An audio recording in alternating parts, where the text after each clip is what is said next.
Gloire à Jésus-Christ. Dieu vous bénisse. Nous sommes là ce matin encore dans le cadre de notre programme Je dois briller en 2014. Et le sous-thème qui nous réunit ce matin, c'est de l'anonymat à la gloire du Fils et de la gloire du Fils à la gloire du Père. Dieu est mystère et tout ce qui le concerne est mystère. La Bible est un livre mystérieux parce que c'est un livre qui renferme beaucoup de mystères. Le Seigneur a dit dans Jérémie 29, le verset 13, « Vous me rechercherez et vous me trouverez. » Mais Dieu est-il caché comme les ressources minières, comme l'or, le diamant, le fer, le pétrole, etc., pour que nous puissions le rechercher? En effet, cette expression révèle le caractère mystérieux de la personne de Dieu. La Bible dit dans le livre de Jean, chapitre 1, au verset 1, « Au commencement était la parole. La parole était auprès de Dieu. La parole était Dieu. » Donc Dieu, c'est la parole. Et cette parole, c'est la Bible. Voilà pourquoi la Bible est un livre mystérieux. Ce livre est rempli de codes dont le déchiffrage conduit au succès de celui qui les trouve et qui les applique à sa vie. Seuls les initiés peuvent déchiffrer ces codes. Les initiés dans notre contexte-ci, c'est tous ceux qui ont accepté Jésus dans leur cœur et qui ont fait l'expérience de la nouvelle naissance. Ils ont quelque chose qui les rend particuliers. C'est le Saint-Esprit qui est en eux, qui leur donne le pouvoir de déchiffrer ces codes. Nous savons que la Bible a pour thème central Jésus et son plan de salut pour l'humanité. Selon toujours le chapitre 1 du livre de Jean, Jésus est Dieu fait chair. Voilà pourquoi Jésus est aussi un être mystérieux qui a eu une vie pleine de mystères sur cette terre. Le Saint-Esprit nous a permis de comprendre que tout ce que nous vivons dans notre marche chrétienne, Jésus l'a vécu avant nous. Donc, comprendre la vie de Jésus, comprendre la vie que Jésus a eue sur cette terre, nous permet non seulement de comprendre les situations qui nous arrivent, mais aussi de trouver la bonne attitude à adopter pour pouvoir sortir victorieux de toutes ces différentes situations. C'est ce qui nous a poussé à exposer sur ces grandes périodes de la vie de Jésus que sont l'anonymat, la gloire du Fils et la gloire du Père. Dans cet exposé, nous faisons le parallèle entre la vie de Jésus et celle de l'enfant de Dieu. Et nos propos sont appuyés bien sûr par la parole de Dieu.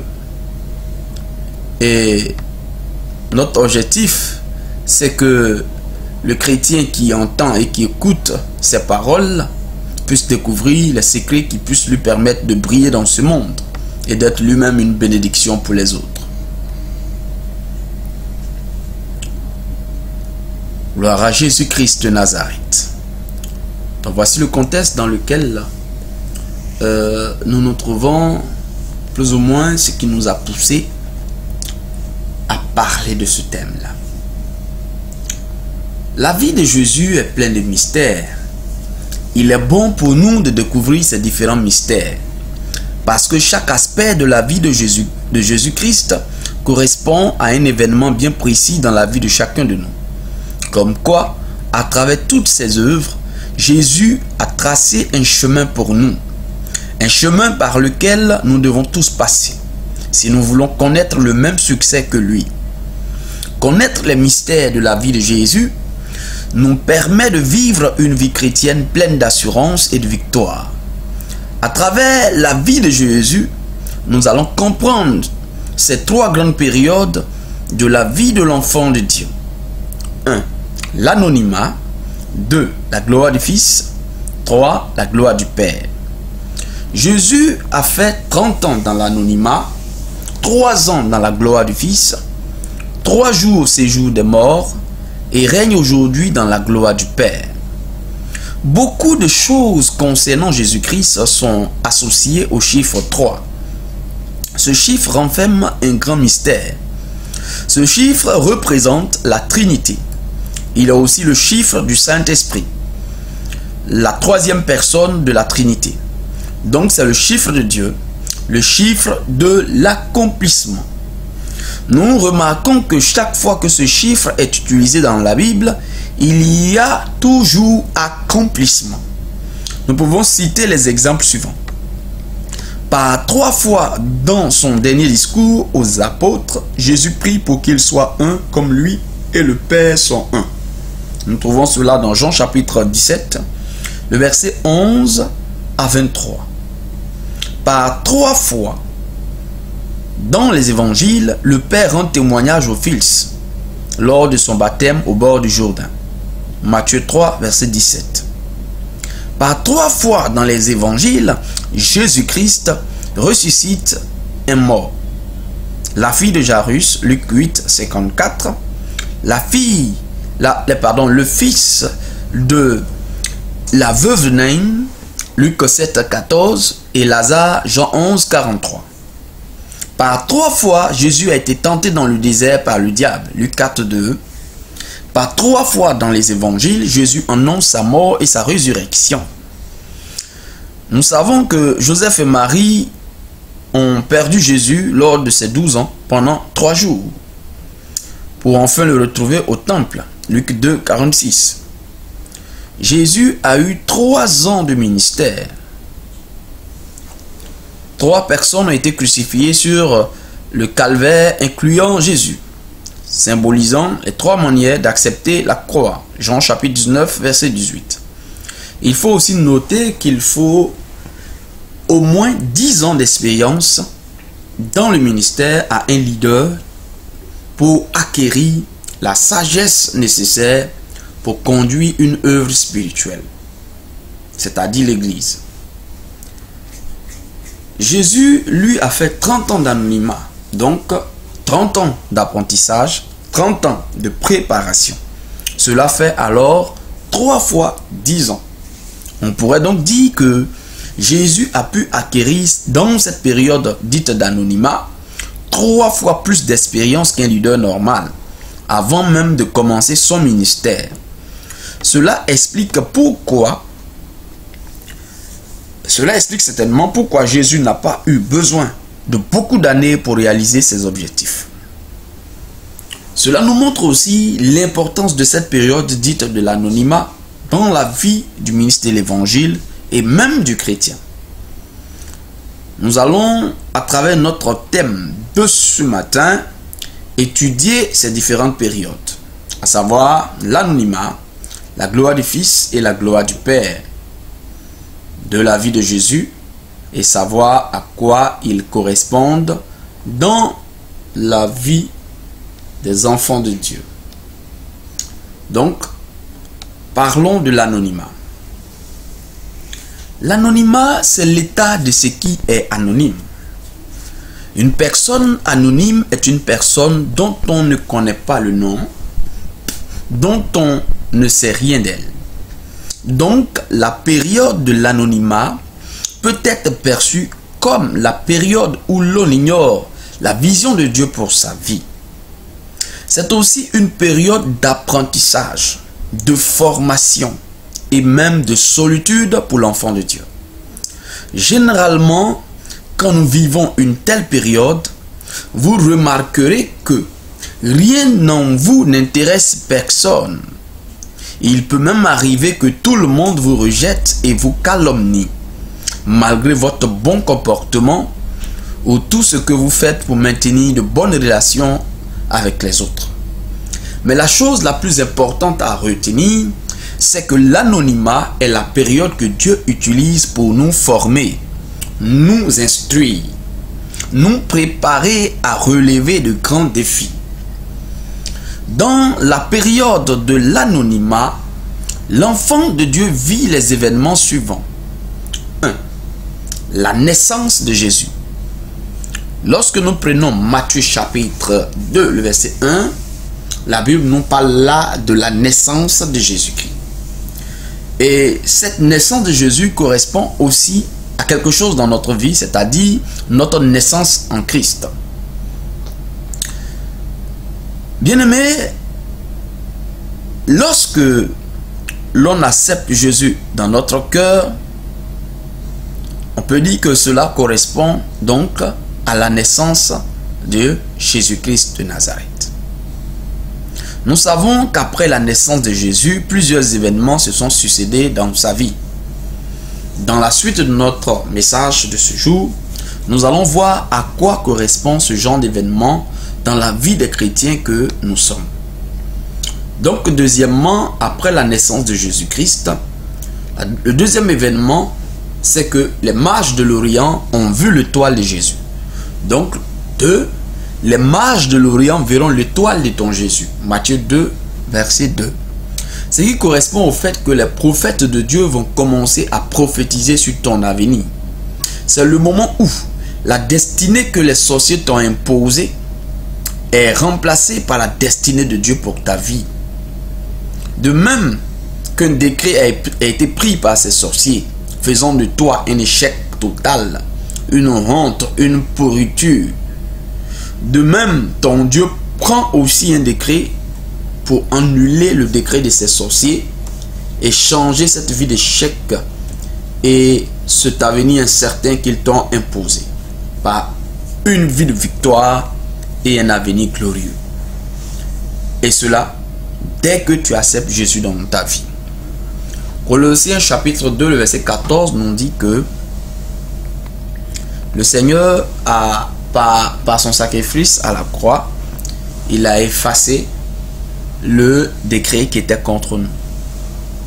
Donc, dès que tu acceptes Jésus-Christ, Dieu prend un décret pour changer la destinée que les sorciers t'ont imposée. Troisième événement, ton Hérode sera troublé à cause de l'arrivée de ton Messie. Matthieu 2, verset 3. Ce qui correspond au fait que les sorciers de ta famille sont inquiétés par ta conversion et par les conséquences qu'elle peut occasionner dans leur camp. En fait, ces conséquences sont: ils ne peuvent plus te voir dans leur radar. Ils ne peuvent plus faire de toi leur esclave. Ils ne peuvent plus décider pour toi. Ils ne peuvent plus diriger ta vie. Ils ne peuvent plus t'inquiéter comme ils le faisaient auparavant. Et puis, tu n'es plus trop loin de les mater sévèrement parce que tes yeux vont bientôt s'ouvrir, etc. Voilà donc ce qui se passe dans le spirituel lorsque nous acceptons Jésus-Christ comme notre sauveur personnel. Le troisième événement, ton Hérode mènera des enquêtes sur ton Jésus. Matthieu 2, versets 4 à 6. Ce qui correspond au fait que ces sorciers voudront connaître la source du changement de ta vie. Le changement ici n'est pas forcément physique. Il peut être aussi spirituel. Donc, peut-être que physiquement, tu n'as pas encore changé, mais spirituellement, il y a un changement. Et ces sorciers le savent. Ils savent que tu n'es plus la même personne. Même si toi, tu ne le sais pas, eux, ils le savent. Si tu fais un peu attention à leur façon de te regarder désormais, tu constateras que certains de ces sorciers te regardent d'une nouvelle façon. C'est parce qu'ils voient quelque chose sur toi que toi, tu ne peux pas voir. Si tu veux, ils trichent pour te regarder. Alléluia. Gloire à Jésus-Christ. Donc, cinquième événement, ton Hérode va feindre de vouloir adorer ton Jésus. Matthieu 2, verset 7. Ce qui correspond au fait que ces sorciers, ces mystiques, les faux frères en Christ, les fausses sœurs en Christ, les faux pasteurs ou les faux leaders font semblant d'être avec toi en vue de t'étudier et de trouver la manière de t'éteindre. Alléluia. Bien-aimés, nous savons que Hérode avait dans son cœur le projet de tuer au berceau le roi des Juifs, avant même qu'il ne puisse grandir.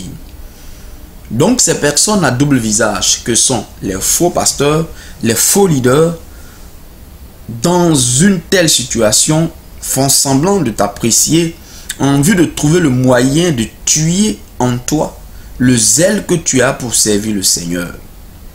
C'est le moment pour les fausses sœurs en Christ de tourner autour de toi. Elles veulent connaître tes points faibles en vue de te faire chuter, donc de te faire tomber dans le péché sexuel. Les faux frères en Christ, ce sont les hypocrites qui sont avec toi, faisant semblant d'être tes amis en vue de trouver des occasions de t'accuser. Leur objectif, c'est de t'empêcher d'aller loin avec le Seigneur.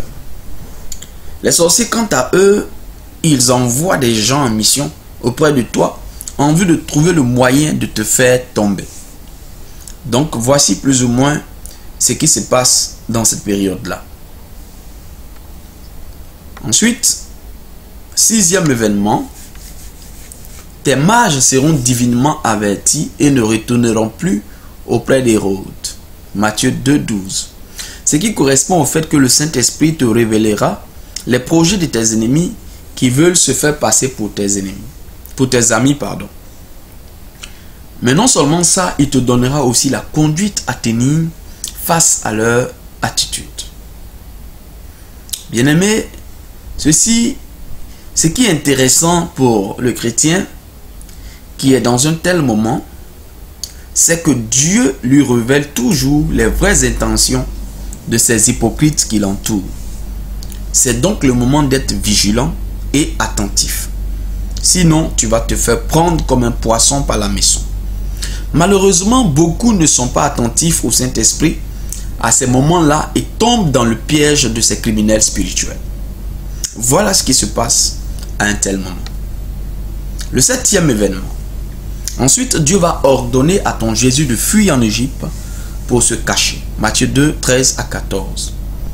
Cela correspond au fait que Dieu va te contraindre à te refroidir.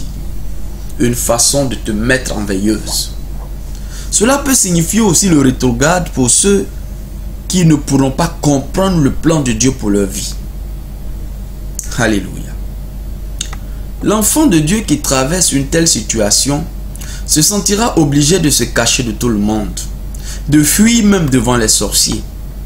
Je veux dire à tous ceux qui sont en train de vivre de tels moments, de rester calme, parce que c'est fait à dessein. Bien-aimé en Christ, Dieu veut te cacher dans l'optique de te préparer dans le secret à la gloire du Fils. Malheureusement, certaines personnes font tout pour se faire voir, pendant que Jésus lui met tout en œuvre pour les cacher. Ne soyons pas trop pressés pour arriver à la gloire. Si Jésus lui-même, qui est Dieu, s'est caché à un certain moment de sa vie, cela signifie que toi aussi, tu dois apprendre à te cacher pour préparer ton avenir. Je veux dire que ce n'est pas une faiblesse, mais plutôt une stratégie. Je répète encore, bien-aimé, je dis que ce n'est pas une faiblesse, mais c'est plutôt une stratégie de Dieu. Tous ceux qui ne peuvent pas comprendre cela, bien-aimés, bien sûr, abandonnent la main de Dieu. Et c'est cela le rétrograde. Événement 8. Ton Hérode, découvrant qu'il s'est fait jouer par les mages, entrera dans une colère grande et massacrera les enfants de 2 ans et au-dessous de Jérusalem. Matthieu 2, versets 16 à 18. Cela correspond au fait que ces sorciers en colère, parce que n'arrivant pas à trouver des failles pour te détruire, vont s'apprendre à tes proches. Oui, bien-aimé. En effet, comme ces agents du diable ne peuvent plus rien contre toi, à cause de la puissance de ton nouveau maître, c'est donc aux membres de ta famille qu'ils s'attaquent. Nous savons tous que les enfants de 0 à 2 ans sont inoffensifs et inconscients. Ils ne savent rien et ne peuvent rien faire. Il s'agit là aussi des enfants de Bethléem. Nous savons que Bethléem était la ville natale de Jésus.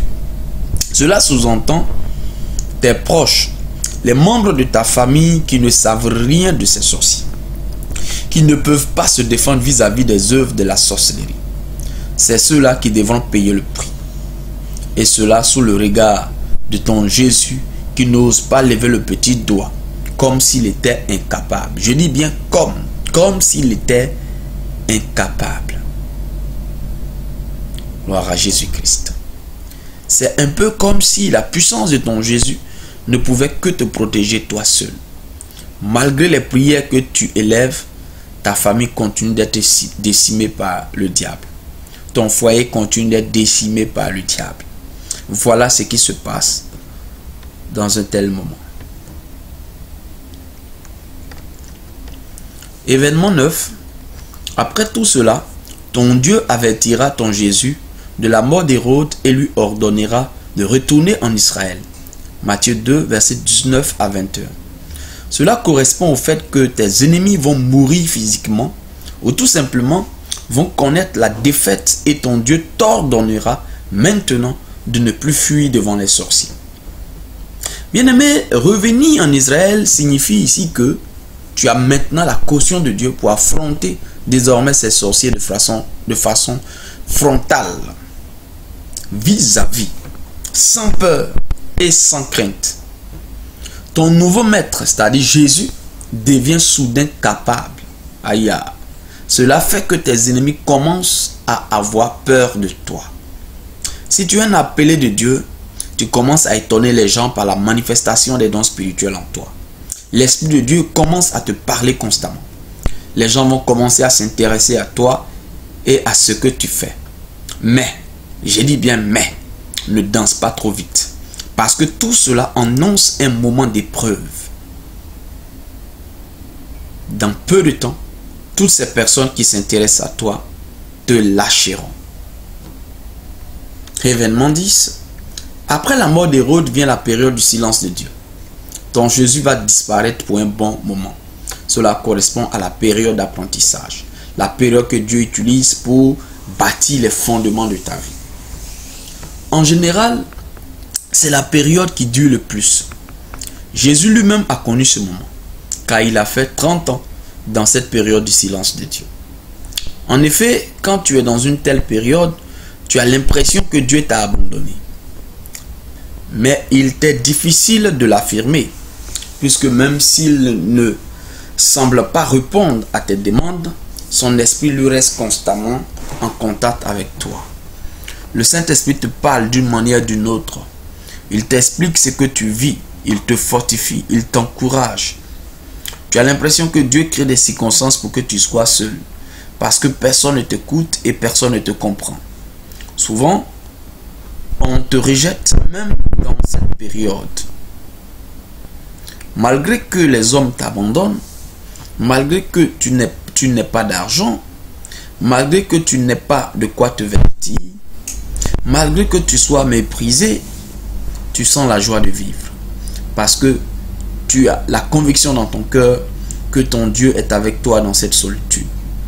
C'est le lieu de signifier que ce qui t'arrive est fait à dessein. Dieu veut que tu sois seul parce qu'il veut t'enseigner, de te faire comprendre la vie. Et il veut développer une intimité avec toi. Donc peu importe tout ce que tu feras dans cette période, les hommes ne te considéreront pas. Ils ne te prendront pas au sérieux. Donc comprends-le ainsi et arrête-toi de te poser des questions et rapproche-toi davantage de Dieu. Profites-en pour te former, pour apprendre au pied du maître. En effet, dans cette période, nous devons être beaucoup attentifs. C'est une période à ne pas négliger, à ne pas sauter, à ne pas bâcler, à ne pas sous-estimer. Parce que c'est une période de formation, une période d'instruction, une période de préparation. Nous pouvons remarquer qu'on a besoin de beaucoup plus de temps pour faire les fondements d'une maison que de temps pour faire les murs, pour faire monter les murs. S'il s'agit d'un immeuble, alors il faut encore beaucoup plus de temps pour réaliser les fondements. Nous pouvons voir cela dans Zacharie 4, versets 6 à 10. Nous avons vu que le peuple d'Israël, lorsque ils sont revenus de la captivité à Babylone, ils ont commencé à s'organiser pour construire l'église. On s'est rendu compte qu'ils ont mis assez de temps dans cette période de fondement pour faire les fondements de l'église, à tel point que le découragement se faisait sentir. Dieu s'est donc révélé à son serviteur, le prophète Agé, pour leur donner des paroles d'espoir. Donc, bien aimé, cette histoire de fondement est à prendre au sérieux. Savons que dans la maison du Seigneur, nous devons savoir que dans la maison du Seigneur, certains sont des maisons simples et d'autres des immeubles. Toi, tu es un immeuble. Voilà pourquoi il te faut beaucoup plus de temps pour ta fondation. Il faut beaucoup plus de temps pour te former dans le plan de Dieu. Toi, tu dois supplanter tout le monde dans les hauteurs. Tu dois être vraiment imposant là où Dieu veut te planter. Voilà pourquoi il te faut beaucoup plus de temps de préparation. Accepte donc ce temps de préparation de Dieu pour toi, de peur que l'immeuble que tu es ne s'écroule tout de suite après son élévation. Accepte de disparaître pour ensuite réapparaître dans la gloire, celle du Fils de Dieu. Alléluia. Événement 11. Pendant tout ce temps de disparition, ton Jean-Baptiste sera en train de préparer le chemin pour ton Jésus. Matthieu 3, versets 1 à 3. Cela correspond au fait que les prophéties de Dieu sur ton avenir, sur ton ministère, sur ton mariage, sur tes projets, etc., vont commencer à sonner de plus en plus. C'est le moment où Dieu clarifie sa vision pour toi, c'est-à-dire ta destinée, dans ton esprit. Dans cette période, tu auras une idée claire de ta destinée. C'est une période où toi, il n'arrivait même pas à gagner ne serait-ce que 1000 francs CFA. Dieu te dira qu'il fera de toi un multimilliardaire. Toi, que tout le monde rejette, Dieu te dit, tu seras une perle rare. Toi, que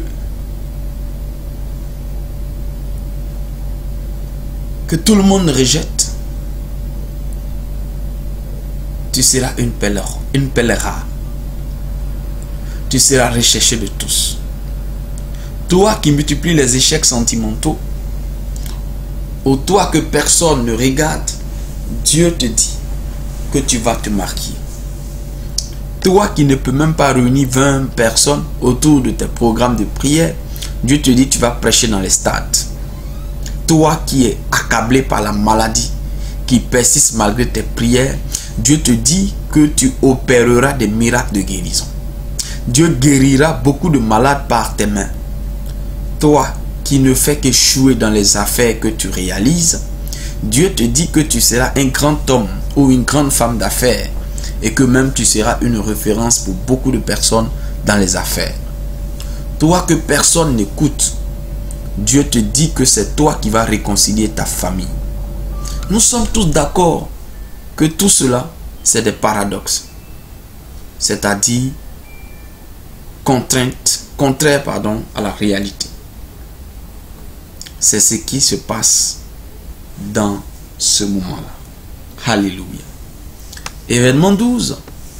Après une vingtaine d'années de disparition, ton Jésus réapparaîtra soudainement et se fera baptiser.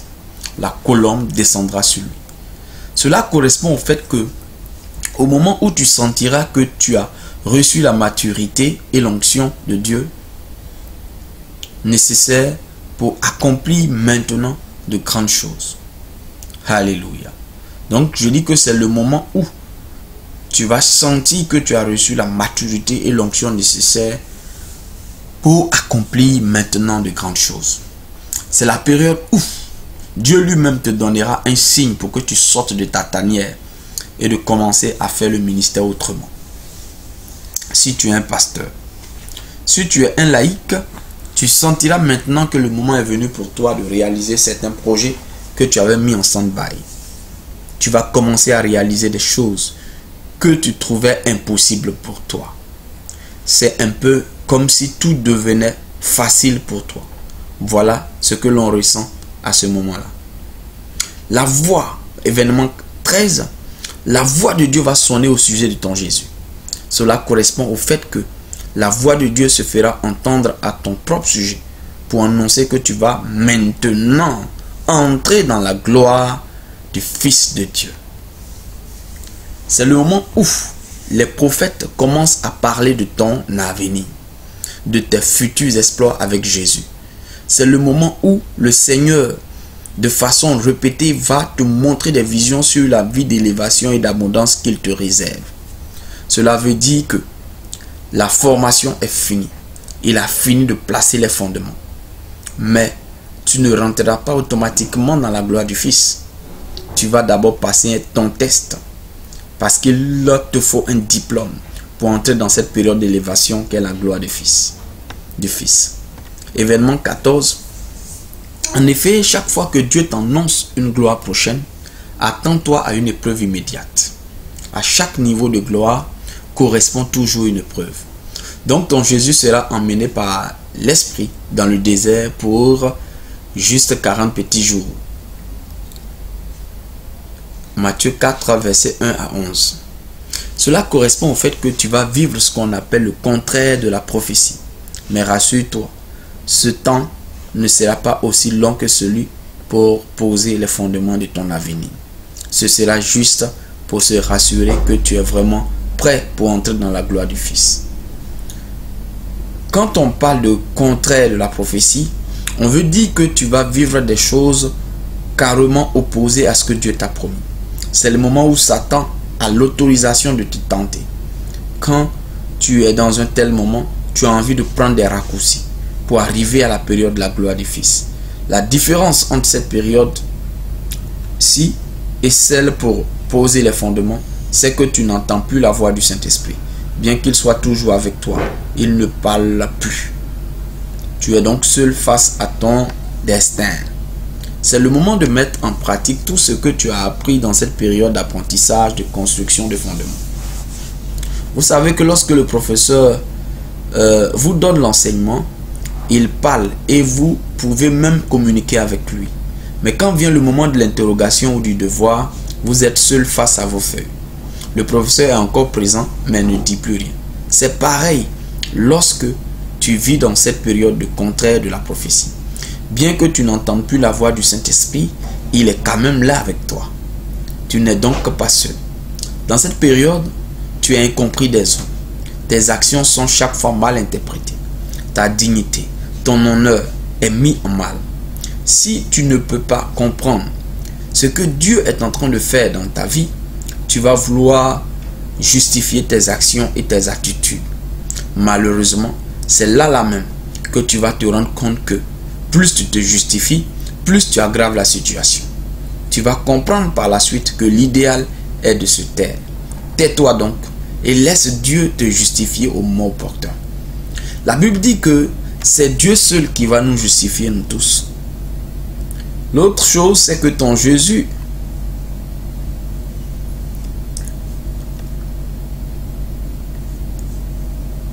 aura faim dans le désert. La Bible dit il eut faim. Nous savons que la faim, c'est un besoin de nourriture qui n'est pas encore satisfait. Cela correspond donc au fait que dans cette période, tu auras beaucoup de besoins non satisfaits. Dans ce genre de moment, tu ne sais même pas où aller. Ou alors qui solliciter. Parce que tu n'as rien. Tu es obligé d'être un sans domicile fixe.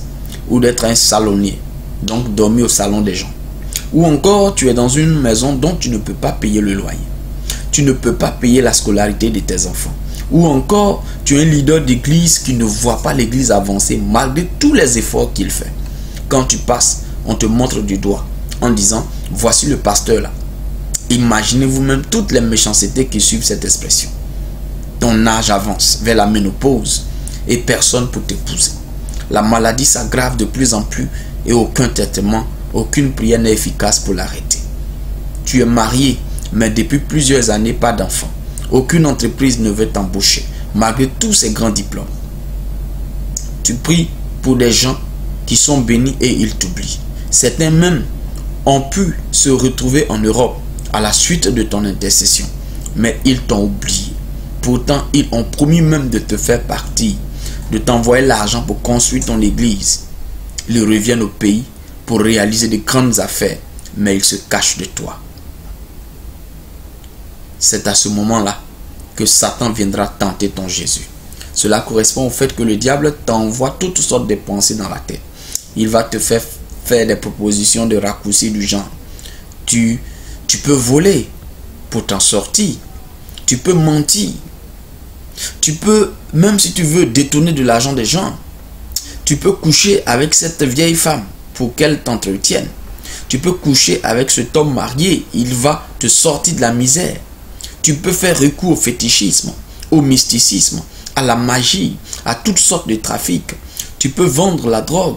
Tu peux te prostituer.